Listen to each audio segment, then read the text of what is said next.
درس دوم shelling, Hegel اور فریڈلے۔ شیلنگ 1775 میں پیدا ہوا اور 1854 میں اس کا انتقال ہوا۔ کانٹ کے بعد آنے والی تصوریت میں فلسفہ شیلنگ فشٹے اور ہیگل کے نظامات کے مابین ایک اہم کڑی ہے۔ شیلنگ کے یہاں ہم کو نہ صرف فشٹے کی جدلیت کا اطلاق ملتا ہے بلکہ ہیگل کے نظام کے بعض پہلوؤں کی پیش بینی بھی نظر آتی ہے۔ شیلنگ کے نظام کی ابتدا فشٹے کی تصور انا پر تنقید سے ہوتی ہے۔ فشٹے کے یہاں انا اصل حقیقت اور مطلق ہے جو غیر شعوری اور ارادی طور پر خود کا تحقق کرتی ہے، اور جس عمل میں عالم، معلوم اور ان کے مابین اضافت سامنے آتی ہے۔ لیکن شیلنگ کو یہ تصور قبول نہیں۔ اس کے خیال میں ہستی مطلق دراصل معروض، موضوع یا عالم و معلوم کی دوئی سے ماورا حقیقت ہے۔ نفس اور وجود ہستی مطلق کے دو رخ یا پہلو ہیں۔ اس حقیقت اولا کو شیلنگ ارادہ اولین کہہ کر پکارتا ہے۔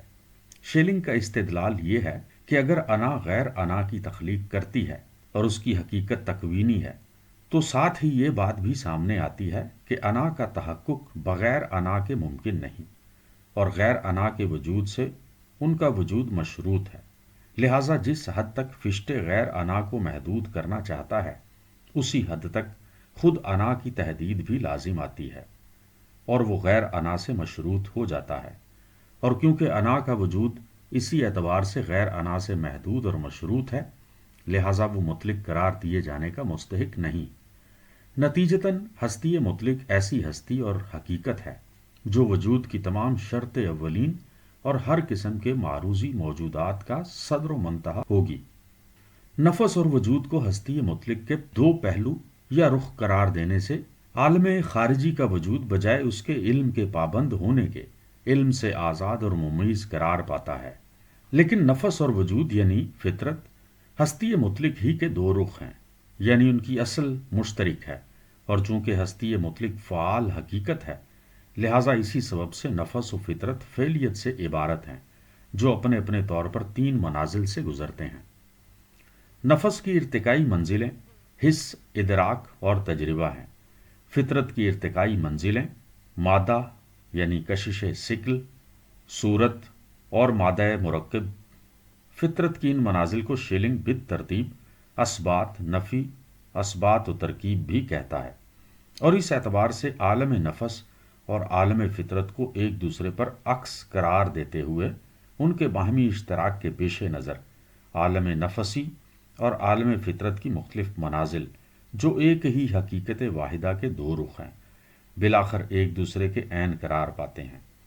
گویا ہستی مطلق جو ایک وحدت ہے، اس کے دو پہلوؤں کا اتحاد، اور ان کی وحدت میں ہستی مطلق اپنا تحقق کرتی ہے، اور کائنات میں ظہور پذیر ہونے والا ہر واقعہ ہمہ وقت ظہور پذیر وحدت کا اظہار ہے۔ لیکن اس وحدت تک رسائی شیلنگ کے خیال میں علم اور عمل کی معرفت نہیں ہوتی، کیونکہ یہ دونوں ثنویت سے عبارت ہیں۔ اس حقیقت کاملہ اور وحدت مطلقہ سے تعلق حسن اور حسن فن کے احساس سے ہوتا ہے۔ George William Friedrich Hegel. Fichte کے تصور انا اور شیلنگ کے ارادہ اول سے ہیگل اختلاف کرتا ہے۔ فشٹے کے یہاں ارادہ کو عقل پر فوقیت حاصل ہے۔ ہیگل اس کے برخلاف عقل و فکر کو اپنے نظام میں اہمیت دیتا ہے، اور کل حقیقت کو معقول قرار دیتے ہوئے نفس و وجود یا نفس و فطرت کے ہر پہلو پر عقل اور معقول اصولوں کی حکمرانی بتاتا ہے۔ ایک جملہ میں یہ کہا جا سکتا ہے کہ وجود کی حقیقت اس کی معقولیت سے عبارت ہے۔ شیلنگ کے ارادہ اولین کے تصور سے انکار کرتے ہوئے ہیگل ہستی مطلق کو نفس و فطرت سے علیحدہ قرار دینے کی بجائے نفس و فطرت کو ہستی مطلق کی غیر متناہی حرکت و فعلیت کے دو ادوار قرار دیتا ہے۔ یعنی نفس و فطرت ہستی مطلق کے رخ نہیں ہیں، اور نہ ہی ہستی مطلق ان کی اصل ہے، بلکہ ہستی مطلق خود یکے بعد دیگرے فطرت و نفس بن جاتی ہے۔ یہ تخلیق دائمی خود ہستی مطلق ہے۔ ہستی مطلق معقول ہے، حرکت مسلسل، عمل پہم اور ارتقاء جاریہ ہے۔ یہ حرکت اپنے قانون اور غایت رکھتی ہے جو اس پر خارج سے عائد نہیں ہوتے، بلکہ اس میں جاری و ساری ہیں۔ ہستی مطلق اپنے لامتناہی عمل میں مختلف روپ میں جلوہ گر ہوتی ہے۔ سماجی زندگی، تہذیبی حقائق، سیاست، قانون، فنون لطیفہ اور فلسفہ سب اسی ہستی کے اظہارات ہیں۔ ہستی مطلق معقول ہے اور اسی سبب سے اس کے اظہارات معقولیت سے عبارت ہیں اور عقل و فکر کی معرفت ہی سمجھے جا سکتے ہیں۔ گویا عقل و فکر کے قوانین اذہان تک محدود نہیں بلکہ اشیاء اور معروضات کے بھی قوانین ہیں، اور حقیقت اشیاء کو اسی وقت سمجھا جا سکتا ہے جب کہ ہم اس طریقہ کار کو سمجھیں جس سے معقول زندگی ہستی مطلق یا عقل عمل کرتی ہے۔ یہ طریقہ کار جدلیت ہے۔ جدلیاتی طریقہ وہ طریقہ کار جو ہیگل کے خیال میں فلسفہ و حکمت کی روح ہے، جدلیت ہے، اور اکثر اوقات ہیگل کے فلسفہ ہی کو جدلیتی یا جدلیاتی فلسفہ کہا جاتا ہے۔ لیکن جدلیاتی طریقہ ہے کیا؟ خاصا مشکل سوال ہے۔ اس سوال کا جواب منفی انداز میں اس طرح دیا جا سکتا ہے کہ جدلیت کیا نہیں ہے۔ جدلیاتی طریقہ ہندسی، استخراجی نہیں، وہ نہ ہی حسابی یا ریاضیاتی طریقہ کار ہے اور نہ ہی عصر جدید کی اشاری منطق کے نظامات کے عین یا ان کے مشابہ ہے۔ ریاضیاتی اور منطقی نظامات میں چند سادہ اور غیر تحدید شدہ تصورات کے قبول کرنے کے بعد چند دوسرے تصورات اور تعقلات کی تحدید کی جاتی ہے اور ان کی مدد سے زیادہ پیچیدہ تصورات وضع کیے جاتے ہیں۔ لیکن ان نئے تصورات کی تشکیل و تخلیق دراصل اساسی اور بدائی تصورات و تعقلات سے متعین شدہ راہوں میں ہی عمل میں آتی ہے۔ یعنی اگر ہم چاہیں کہ پیچیدہ تصورات کو ان کی اصل میں تحویل کر دیں تو ہم تحلیل سے بدائی تصورات تک پہنچ سکتے ہیں۔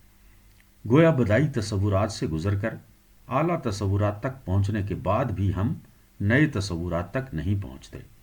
ہیگل نے ہندسہ اور ریاضی کے دوسرے نظامات کی طرف اشارہ کرتے ہوئے کہا ہے کہ یہ نظامات اپنی طور پر مکمل اور جامع ہیں لیکن فلسفیانہ طور پر بے جان اور تہی دامان ہیں، کیونکہ یہ سارے نظامات مجرد ہیں اور مصنوعی عمل تجزیہ سے انہیں ہر قسم کی مقرونیت سے پاک کر دیا گیا ہے تاکہ ان میں غیر متبدل یقین اور قطعیت پیدا ہو جائے۔ اس قسم کے نظامات ہیگل کے خیال میں ایک مشین بھی وضع کر سکتی ہے۔ فہم استخراجی اور ریاضیاتی نظامات جس لزوم اور تعین کے خواہاں ہوتے ہیں وہ مصنوعی ہے اور ان کی اساسی منطق فہم ہے جس میں اصول عینیت اور خارج الاوسط کا عمل ہوتا ہے۔ فہم عقل و تفکر کے برخلاف عینیت کے اصولوں پر استوار ہوتی ہے۔ یہ متحرک خیالات اور تصورات کی قطع و برید کرتی ہے، انہیں ایک دوسرے سے جدا کرتی ہے اور تصورات کو ایک دوسرے میں ضم ہونے سے روکتی ہے اور انہیں شدید قطعیت دینا چاہتی ہے۔ لیکن یہ استخراجی قطعیت ہیگل کے خیال میں ریاضی اور اس کے مختلف نظامات ہی میں نہیں پائی جاتی بلکہ اس کا اظہار علم اور سائنس کے مختلف میدانوں میں بھی ملتا ہے، اور بغیر اس قطعیت اور تعین کے ان کا وجود بھی ممکن نہیں قرار دیا جا سکتا۔ فہم میں قطعیت جیسا کہ اوپر کہا گیا ہے اصول عینیت کے ذریعے لائی جاتی ہے، اور ہیگل کے خیال میں علم اور عمل دونوں ہی عالموں میں یہ کام آتی ہے۔ سیرت کردار میں یہ اساسی حیثیت رکھتی ہے اور سیرت مند آدمی ذی فہم شخص ہوتا ہے جو اس حیثیت میں واضح مقاصد کو سامنے رکھ کر ان کے حصول کی کوشش کرتا ہے۔ وہ شخص جو ایک عظیم کام انجام دینا چاہتا ہو اسے خود اپنی تحدید کرنا آنا چاہیے۔ اسی طرح فنون لطیفہ، مذہب اور فلسفہ میں فہم اپنے اصول عینیت اور قطعیت کے سبب ان کی مخصوص صحیحیت اور صورت دیتی ہے، اور خود فلسفہ و حکمت میں مخصوص نظامات اسی اصول عینیت اور قطعیت کی وجہ سے جنم پاتے ہیں۔ اسی اعتبار سے قبل کا برطانوی فلسفہ کلیتاً فلسفہ فہم ہے، اور جیسا کہ فنڈلے نے کہا ہے کہ جدید برطانوی تحلیلی فلسفہ بھی اسی شمار میں آتا ہے۔ جدلیاتی طریقہ جدلیاتی طریقہ منطق فہم کی قطعیت اور عینیت سے پیدا ہونے والی جزئیت اور تعینات کے خلاف عمل ہے، جہاں تصورات اور حقائق کی یک طرفہ حیثیت اور جزئیت اور اس سے پیدا شدہ تناقض کو ظاہر کیا جاتا ہے۔ ہر تصور اپنے طور پر اپنے غیر میں جلوہ گر ہونے کی صلاحیت رکھتا ہے، اور جدلیت اسی عمل کے ظاہر ہونے کا نام ہے۔ اس جگہ ہیگل کا استدلال یہ ہے کہ ہر تصور جب اس کے معنی پر غور کیا جاتا ہے تو وہ اپنے غیر یا تناقض کو سامنے لاتا ہے۔ یہ باہمی تناقض ایک زیادہ متوافق صورت میں تحویل ہوتا ہے، لیکن اس میں بھی بالآخر متناقضات سامنے آتے ہیں جنہیں ایک اعلیٰ سطح پر حل کیا جاتا ہے۔ مثال کے طور پر وجود کو اس کے تمام علائق و صفات سے علیحدہ کر کے اس پر غور کیا جائے تو اس کے بارے میں سوائے اس کے اور کچھ نہیں کہا جا سکتا کہ وہ ہے، لیکن تمام علائق سے پاک وجود عدم سے مختلف نہیں ہے، گویا ہستی علائق اور اضافات سے پاک اپنی طور پر نیستی سے مختلف نہیں۔ ہیگل یہاں یہ بتانا چاہتا ہے کہ اپنے طور پر ہر شے اپنے غیر کو سموئے ہوئے ہے، اور منطق فہم میں ہر شے وہی ہے جو وہ ہے۔ اس کا تصور کام کرتا ہے، جدلیاتی سطح پر ہر شے اپنی غیر ہے، اس کا اصل کام کرنے لگتا ہے۔ ہیگل جس امر کی طرف توجہ دلانا چاہتا ہے وہ یہ ہے کہ ارسطا طالیسی منطق میں جو تصور محال ہے، یعنی اجتماع نقیضین، جدلیاتی سطح پر ایک ایجابی حقیقت اور امر واقع بن جاتا ہے۔ اس کا عمل دخل فکر و عمل ہی تک محدود نہیں بلکہ اشیاء میں بھی سرایت کر جاتا ہے۔ فی الواقع یہ اصول فکر ہی کا نہیں بلکہ اشیاء کا بھی ہے، اور اس اعتبار سے ہستی خود متناقض ہے، لیکن ہستی میں جو تناقض اور استبعاد پایا جاتا ہے وہی اس کی قوت اور زندگی ہے۔ اس کی مثال ہم نے اوپر دی ہے۔ اگر شے یا ہستی کو اصول عینیت پر دیکھا جائے تو وہ جزئیت میں رنگ جاتی ہے، لیکن اس کی جزئیت عبارت ہوتی ہے علائق سے، اور اگر اسے علائق سے پاک کیا جائے تو وہ عدم محض میں تحویل ہو جاتی ہے۔ بلا تعین ہستی نیستی کے مترادف ہے، اور ہستی محض عدم کے برابر ہے۔ ہستی اپنا آپ بھی ہے اور اپنی ضد اور نقیض بھی۔ اب کیونکہ ہستی ہے بھی اور نہیں بھی، یعنی بیک وقت وجود اور عدم سے عبارت ہے، اور اسی لیے یہ کوئی شے، مختلف شے اور ہر شے بن سکتی ہے۔ اس طرح ہیگل کے خیال میں ہستی کا داخلی تناقض حدوث یا ارتقاء کے تصور سے رفع ہو جاتا ہے۔ اب حدوث ایک ایسی اعلیٰ سطح ہے جہاں ہستی بھی ہے اور نیستی بھی، اور یہی وہ مقام ہے جہاں باہمی طور پر متناقض لمحات یعنی دعویٰ اور ضد دعویٰ ترکیب دعویٰ میں تحویل ہو جاتے ہیں، ہستی نیستی میں اور یہ دونوں حدوث میں تحویل ہو جاتے ہیں۔ لیکن یہ ترکیبی عمل اس جگہ رک نہیں جاتا، اور اس لمحاتی سکون کے داخلی تناقضات اسے ایک منزل اور آگے لے جاتے ہیں، اور یہ عمل اسی طرح نہایت ہر دم رواں دواں رہتا ہے۔ ہیگل اب یہ بتاتا ہے کہ جدلیت کا یہ عمل زندگی کے ہر موڑ پر ملتا ہے، اور کائنات کا ذرہ ذرہ اس تڑپ اور جدلیت کی مثال پیش کرتا ہے۔ جدلیت کو اگر اس نقطہ نظر سے دیکھا جائے تو پھر وہ سائنسی ترقی کی روح اور زندگی معلوم ہوتی ہے۔ جس جگہ بھی حرکت اور زندگی ہے، اور ہر وہ مقام جہاں کسی شے کا وجود عمل میں آ رہا ہے، وہاں جدلیت برسر کار ہے۔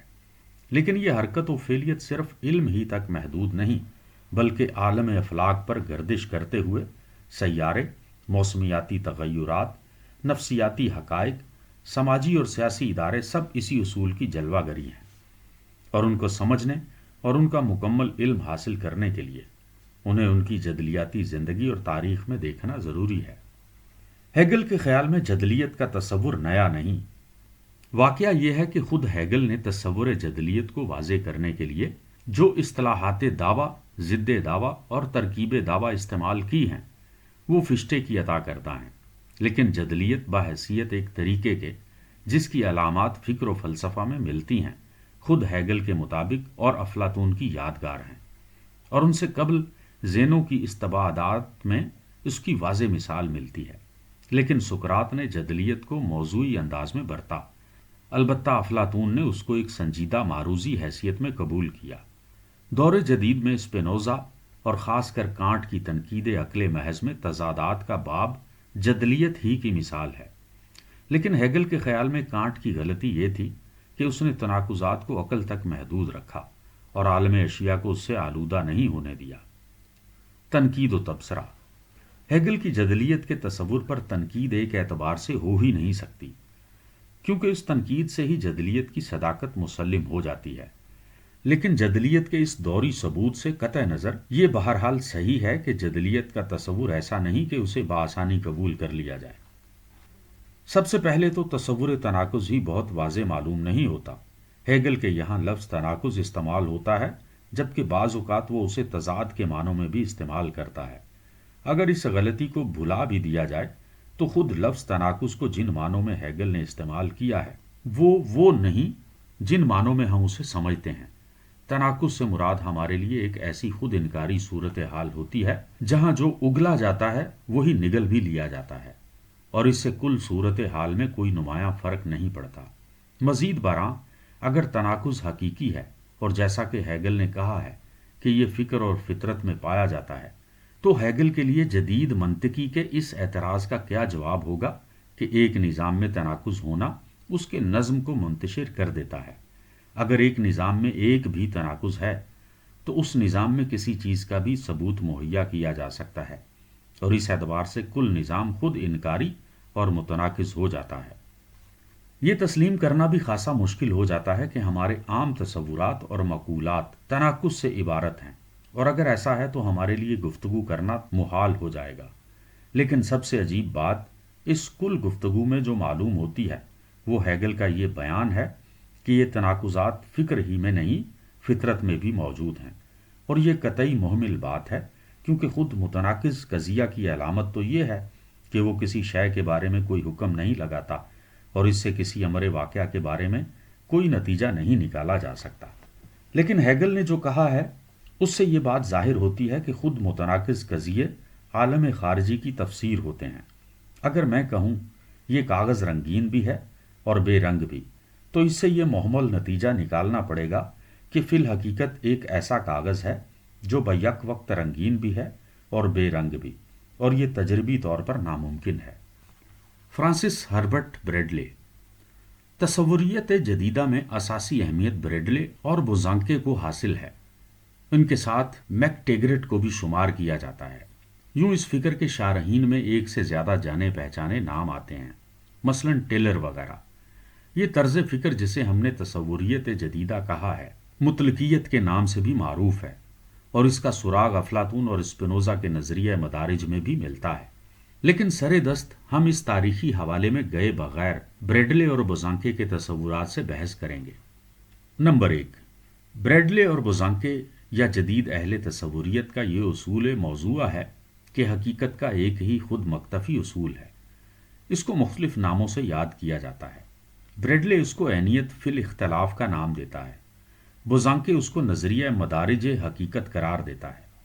ہر ادنا درجہ اعلیٰ میں شامل ہوتا ہے، اور ہر درجہ کو ارتقائی نقطہ نظر سے دیکھا جا سکتا ہے، اور ادنا کو اعلیٰ میں شامل کر کے اس کی توجیح کر سکتے ہیں۔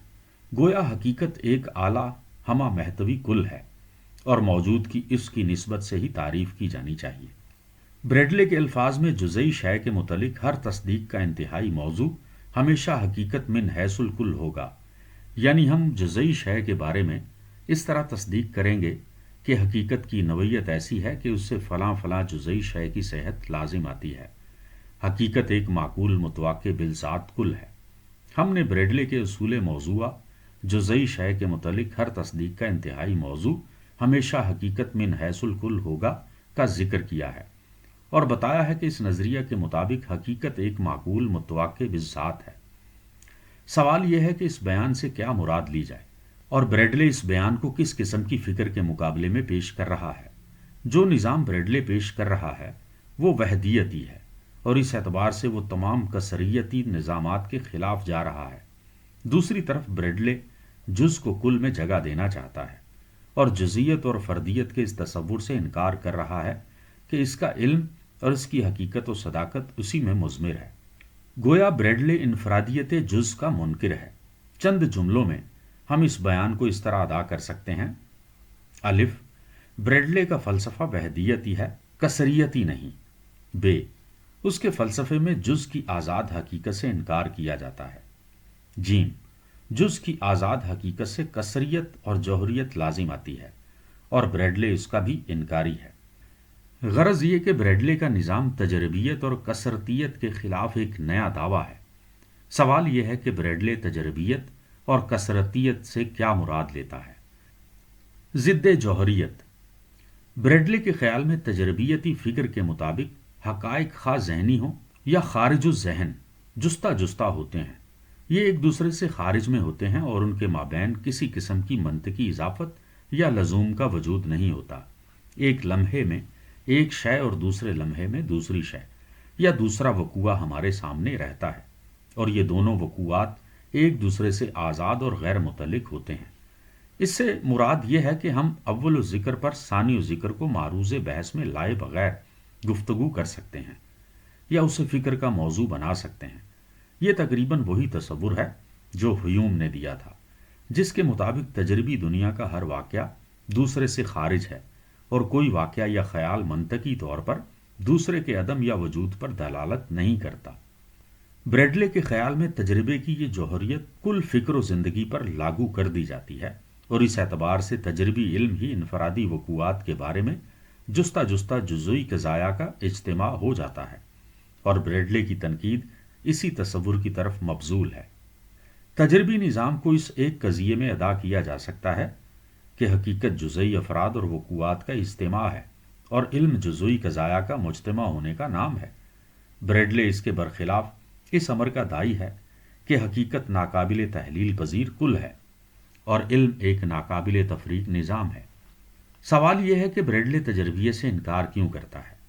بریڈلے نے یہ بتایا ہے کہ تجربیت عبارت ہے وقوعات کی جوہریت سے، جس میں ہر وقوع دوسرے سے غیر مضاف اور علیحدہ پایا جاتا ہے، نیز اس کے بارے میں ہر تصدیق دوسری سے منطقی طور پر جدا، اور ہر تصدیق ایک فرد جزو حقیقت یا وقوع کے بارے میں ایسی صفات کا اظہار کرتی ہے جس سے اس شے کی قطعیت کا یقین ہو۔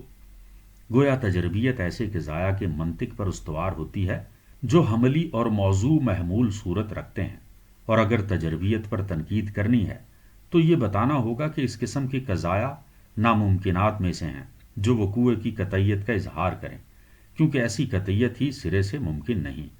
بریڈلے کے خیال میں وہ تصدیق جو وقوع کے بارے میں ہے وقوعاتی تصدیق ہے، لیکن یہ نہ ہی تو منفی قضیہ ہے، نہ احتمالی اور افتراضی، اور نہ ہی کلی قضیہ ہے۔ اگر وقوعاتی قضیہ ہو سکتا ہے تو وہ انفرادی قضیہ ہوگا۔ اب انفرادی قضیہ کو بریڈلے حصی قضیہ کہتا ہے، جو تحلیلی ہوگا یا ترکیبی، یا ایسا قضیہ ہوگا جو کسی ایسی حقیقت سے متعلق ہے جس کا تجزیہ زمان و مکان میں نہیں ہوتا۔ ہمیں فی الوقت پہلے دو قضایا سے سروکار ہے۔ تحلیلی قضیہ سے بریڈلے ایسا قضیہ مراد لیتا ہے جو لمحاتی تجربے سے آگے نہ جائے اور اپنے سے سوا کسی اور کی طرف اشارہ نہ کرے، یا وہ لمحاتی حصی تجربے کو بیان کرتا ہو۔ مثلا میرے دانت میں درد ہے۔ اس کے برعکس ترکیبی قضیہ ایسا قضیہ ہے جو تجربے کے ایسے پہلو کی طرف اشارہ کرے جو لمحاتی تجربے میں شامل نہیں، اور اس اعتبار سے ایسے قضایا استناجی ہوتے ہیں۔ مثلا یہ سڑک کراچی کو جاتی ہے، کل چاند رات ہے۔ بریڈلے کے خیال میں ایسے سارے حصی ترکیبی قضایا تحلیلی حصی قضایا پر مشتمل ہوتے ہیں، اور بریڈلے ان کی اہمیت سے انکار کرتا ہے۔ بریڈلے کے مطابق ساری تصدیقات واضح طور پر یا غیر واضح طور پر کسی شے کی تخصیص کرنا چاہتی ہیں۔ ہم ایک شخص کے بارے میں کہتے ہیں کہ وہ ذہین ہے، کسی شے کے بارے میں بتاتے ہیں کہ وہ فلاں رنگ کی ہے، لیکن مسئلہ یہ ہے کہ ان تصدیقات میں جو بیانیہ فکرے استعمال ہوتے ہیں وہ ایسے ہیں کہ ان کا اطلاق ایک ہی نہیں دوسری اشیاء پر بھی ہو سکتا ہے۔ سارے بیانیہ فکرے بریڈلے کے خیال میں کلی یا مجموعی ہوتے ہیں، ان کا اطلاق و استعمال لامحدود ہوتا ہے، اور منطقی طور پر یہ کہا جا سکتا ہے کہ وہ ایک سے زیادہ اشیاء پر منطبق ہو سکتے ہیں۔ گویا وہ قطعیت اور تخصیص جو ہم علم کے لیے ضروری سمجھتے ہیں اور تجربین کے خیال میں حصی تصدیقات سے حاصل ہو سکتی ہیں، ناممکن الحصول ہیں۔ بریڈلے کی دوسری دلیل یہ ہے کہ حصی تصدیقات موضوع محمول صورت کی ہوتی ہیں، جن میں موضوع کے بارے میں چند صفات کا ادعا ہوتا ہے، جسے اشاری طور پر الف بے ہے میں ادا کیا جا سکتا ہے، لیکن ایسی تصدیقات کاذب ہوتی ہیں، لہٰذا علم ان پر مشتمل نہیں ہو سکتا۔ اس اجمال کی تفصیل یہ ہے کہ تصدیق الف بے ہے میں یہ بات مضمر ہے کہ بے الف کا محمول ہے، اور ان صفات کو الف سے متصف کیا جا رہا ہے جو اس میں نہیں ہیں۔ اگر یہ صفات الف میں پہلے سے موجود ہیں تو تصدیق الف بے ہے کوئی نئی اطلاع نہیں دے رہی، اور اس صورت میں الف مساوی قرار پائے گا بے کا۔ اس سے یہ نتیجہ نکلتا ہے کہ الف دراصل بے ہی ہے، اور الف اور بے ایک دوسرے سے مختلف نہیں، گویا ایک دوسرے کے عین ہیں۔ اگر یہ صحیح ہے تو پھر ساری موضوع محمول تصدیقات تکراری یا دوری ہوں گی، اور ان میں کسی دو اشیاء کے مابین تعلق پذیری کا اظہار نہیں ہو سکے گا۔ لہٰذا اب یہ کہنا کہ موضوع محمول تصدیقات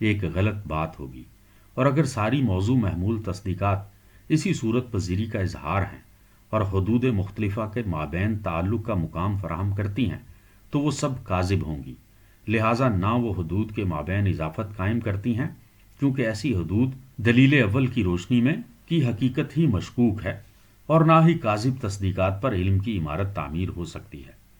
اب مسئلہ یہ ہے کہ اس ساری گفتگو سے کیا مراد لی جائے۔ اتنا تو معلوم ہو گیا ہے کہ بریڈلے کا مقصد یہ بتاتا ہے کہ تجربے سے علم حاصل نہیں ہوتا، تجربی علم علم کہلانے کا مستحق نہیں، اور تجربیت جس جوہریت پر قائم ہے اس کی حقیقت مشکوک ہے۔ نتیجتاً بریڈلے اس جگہ پہنچتا ہے جہاں یہ کہنا ضروری ہو جاتا ہے کہ اگر علم ممکن ہوگا تو اس کی حقیقت حسیت پر مبنی نہیں ہوگی، وہ جستہ جستہ حقائق کے بارے میں تصدیقات پر مشتمل نہیں ہوگا، اور حقیقت جوہریت سے عبارت نہیں ہوگی، یعنی حقیقت ایک کل ہوگی، وہ ہمہ محتوی کل ہوگی، اور اس کا علم نظام تصدیقات ہوگا جن کا موضوع تجربے میں آنے والے واقعات اور اشیاء نہیں ہوں گے، بلکہ حقیقت من حیث الکل اس کا موضوع ہوگا۔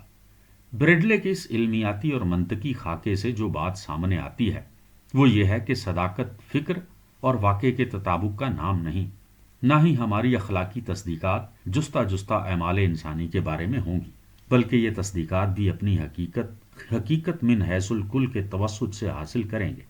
گویا یہ کہنا کافی نہیں کہ ایک انسان اپنے طور پر بااخلاق ہے، بلکہ دیکھا یہ جائے گا کہ وہ ایک سماج اور سوسائٹی میں کیا فرض اور کردار انجام دیتا ہے، سوسائٹی میں اس کا کیا مقام ہے، اور اسی مقام سے اس کے اخلاقی اور غیر اخلاقی ہونے کے بارے میں حکم لگایا جا سکے گا۔ جس طرح اخلاق کے بارے میں گفتگو ایک وسیع سماجی خاکے میں رکھ کر ہی ممکن ہے، اسی طرح کسی قضیہ کے بارے میں یہ کہنا کافی نہیں ہوگا کیونکہ یہ تصدیق یا قضیہ اس تجربی واقعے کا منسوب ہے یا اس کے مطابق ہے، لہٰذا صادق ہے۔ یعنی بریڈلے حقیقیاتی نظریہ صداقت جو نظریہ تطابق پر استوار ہوتا ہے اس سے انکار کرتے ہوئے صداقت کا نظریہ توافق پیش کرتا ہے۔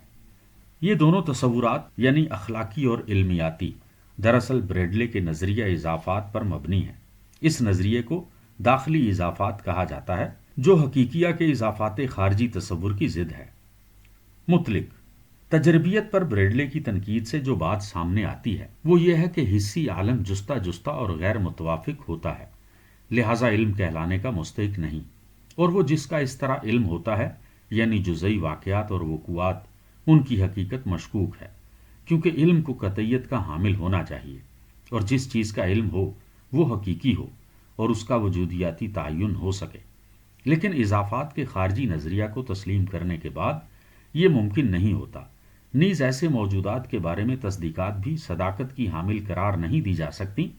اب مسئلہ یہ ہے کہ ہمیں علم ہو تو کیوں کر ہو، تصدیقات صداقت کیوں کر حاصل کر پائیں گی، موجودات کی وجودیاتی حقیقت کیا ہے؟ بریڈلے نے جستہ جستہ موجودات کی حقیقت سے انکار کیا ہے، گویا جزئی اشیاء اور وقوعات اپنے طور پر حقیقت نہیں رکھتے۔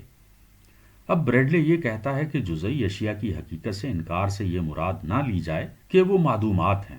بریڈلے ان کے وجود سے انکار نہیں کرتا، وہ ان کی حقیقت کا منکر ہے، اور اس وجہ سے ان کی حقیقت کا انکاری ہے کہ ان کی حیثیت مظہری ہے۔ یہ حقیقت کاملہ کے مختلف مظاہر ہیں اور ان کا اپنا وجود محتاج ہے۔ حقیقت کاملہ کا جس کے یہ مختلف رخ یا پہلو قرار دیے جا سکتے ہیں، حقیقت کاملہ جسے مطلق کہا جا سکتا ہے تضادات سے پر ہے اور جزیات سے افضل موجود ہے۔ زمان و مکان، علت اور حرکت اور اشیاء موجود ہیں اور مطلق میں رہ کر موجود ہیں، انہیں مطلق کے اجزاء کہا جا سکتا ہے۔ اگر مطلق کو کل تسلیم کریں تو انہیں اجزاء کو حقیقت کاملہ کے امتیازات قرار دیا جا سکتا ہے۔ زمان و مکان اور حرکت و علت کا وجود حقیقت کے مظہر ہونے میں ہے، اور اس کے سوا ان کے بارے میں اور کچھ نہیں کہا جا سکتا۔